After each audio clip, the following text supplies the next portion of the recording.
आप देख लीजिए आज क्या नहीं हो रहा हमारे भारत में। संसार में सबसे अनमोल अगर कुछ है तो वो बेटियों का सम्मान है, देवियों का सम्मान है। आज वो सम्मान नाम की चीज कोई रही नहीं।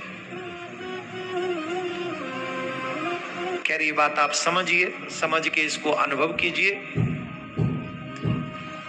तो राजकुमारी की मां सिखाना चाहती थी पर पिताजी के लाड प्यार ने उनको वो सिखाने नहीं दिया। रानी सिखाती थी, वो कहते थे क्या जरूरत है। इसी लाड़ प्यार में बेटी का एटीट्यूड बिगड़ गया। वो फिर तो महाराज नखरे हो गए, बोलने का स्टाइल बदल गया, जो मन पे आए सो करे। एक दिन राजा को लगा कि बेटी बड़ी हो रही है, अब उसका विवाह करना चाहिए, और उसने कई राजकुमार फेल कर दिए। वो सबका मजाक उड़ाती, बोलने का तरीका भी गलत, सबका मजाक उड़ाने का तरीका बहुत बुरा लगा। एक वहां पर राजकुमार बैठे थे, दाढ़ी वाले थे, बड़े लंबे चौड़े थे, बड़े अच्छे थे। मैं राजकुमारी इस बाबा जी से विवाह करूंगी। उस राजकुमार को बुरा नहीं लगा, क्योंकि जिसको हम प्रेम करते हैं 2-4 बार सुना भी दे तो कहां बुरा लगता है, अच्छा ही लगता है। तो वो बुरा नहीं लगा उसको।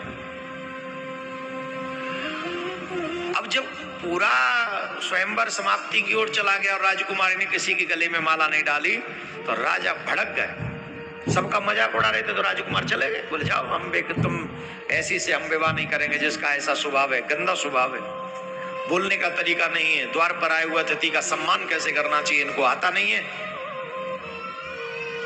बेकार है। सब उठ के चले गए।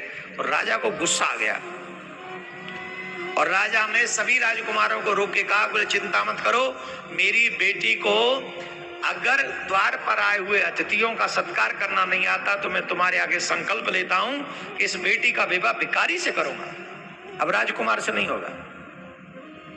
राजकुमारों ने सबने बड़ी प्रशंसा की कि देखो इतना निर्णायक राजा, न्याय संगत राजा। तो राजा की प्रशंसा कर करके सब चले गए।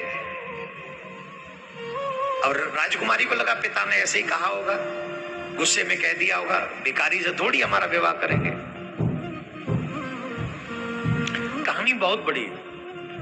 एक दिन सुबह सुबह महल में